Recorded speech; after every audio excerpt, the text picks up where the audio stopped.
Every game dev should know how to use indirect GPU instancing. In this video, I will use less than 60 lines of code to get you comfortable with this technique. All the source file is linked in the description below, and this project is made in Unity URP. If you are not feeling trying out today, feel free to enjoy some visual explanation as well. Let's get started.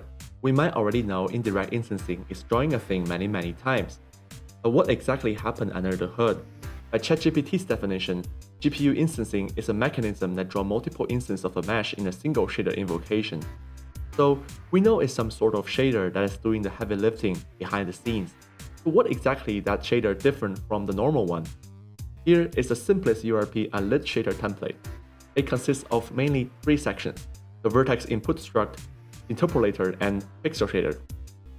By default, the mesh data like UV and positions are fetched directly from the mesh renderer via the marcos. Everything the shader does afterward is to apply some sort of transformation so that we can see the coin rendered on screen. All the data in the marcos that we eventually map on the screen comes from the mesh filter and renderer component. That can be convenient, but let me show you we can easily replace the mesh renderer and filter component with a custom C# behavior with less than 20 lines of code. Just create a template and very intuitively create fields for mesh and materials. Then we write down a placeholder function to draw them on the screen later. Then I will set up an argument buffer for you here. The only thing we need to know about this is that it holds mesh's metadata and count. Then instead of calling a random function, let's replace it with graphics.drawMesh instance indirect. Then pass everything we just created to the correct parameter. No need to worry about bounds for now, just make it large. Enable execute in editor, put it onto a hierarchy, and we are granted with a coin drawing at the center of the world. Great! We create our first indirect instant coin. We didn't touch the shader code and it is already working. Then we can add a position offset via the shader property, passing in the current transform position. Then we enable gizmo control. If you think about this, is there a way to hijack this piece of mesh data so that we can duplicate it as many times as we want using this shader? Currently, we only have one position data passed to the shader. Can we instead pass an arbitrary amount and use them to be our spawn points? Fortunately, yes. Introducing structure buffer. In our computer, graphic memories are a bunch of arrays of continuous bytes. In the case of structure buffer, we are mostly dealing with ints and floats, which are 4 bytes in size, represented by those orange cubes. When the machine is running, the memory is allocated and disposed of in runtime. The buffer we are about to create is one of them. We have made room for this buffer, even though they only store a bunch of zeros, which means a ton of zeros will still crash your PC if you forgot to disposing them. In our case, we are going to store a 3-dimensional float for each element representing the position, therefore the red, green, and blue. So this is a broad idea of how the data will be laid out in the memory. Let's safely dispose the example chunk of data and let's move on. Here on the C# side, I will skim through the construction and destruction of the buffer. To start off with, we only make it contain one element, and let's update that vector 3 on runtime. In shader, we can safely remove the position and replace it with the position buffer. Take note, you can sample structure buffer in shader using this SV instance ID marco. It is pretty straightforward until, oops, I forgot to indicate the type of a buffer should be a float 3. And you can see everything is working exactly the same as before. Next up, let's actually utilize the buffer by giving it multiple data to store.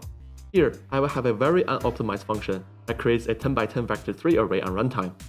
If I replace the single value array with this new one, well, seems nothing is happening. So let's try not to forget update argument count as well. Nice, now we got the live object array rendered via the single shader invocation. Just for some touch-up, we can make them bopping up and down by sampling a purling noise. However, it is very obvious that this way of calculating buffers on the CPU doesn't scale very well. Here we are just casually adding a bunch of 0 at the end of everything, make the buffer size 100 times larger. Gladly the computer hasn't given up yet, but we see this huge spike on the CPU load on runtime. Well, here comes the savior, introducing ComputeShader. ComputeShader are tiny programs that works in alignment with buffers.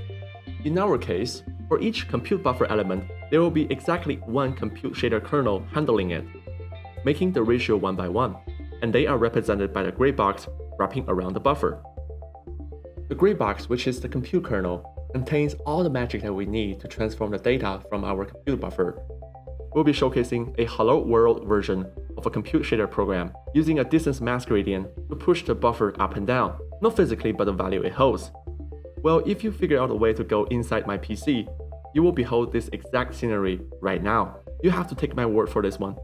In contrary to its complex look, it's actually pretty easy to set up. We firstly create a compute shader template. We don't even need to delete the boilerplate.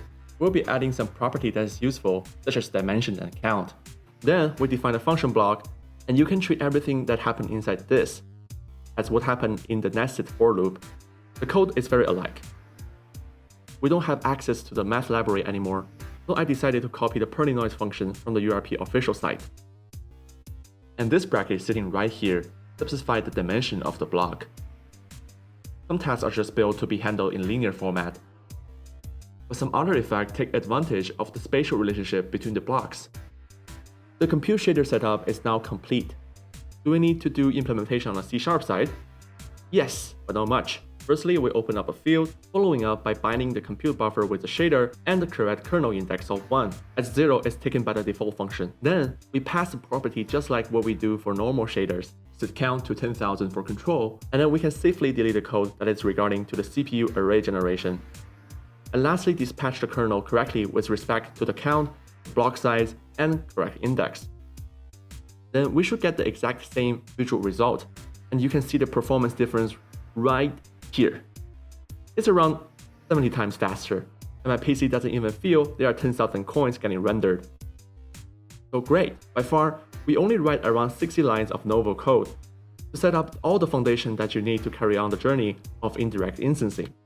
If you enjoy this technique, you should also having fun watching my Million Coin project walkthrough, as I will share more insights about GPU instancing when it is used in a more practical context. Until then, go crash some PC.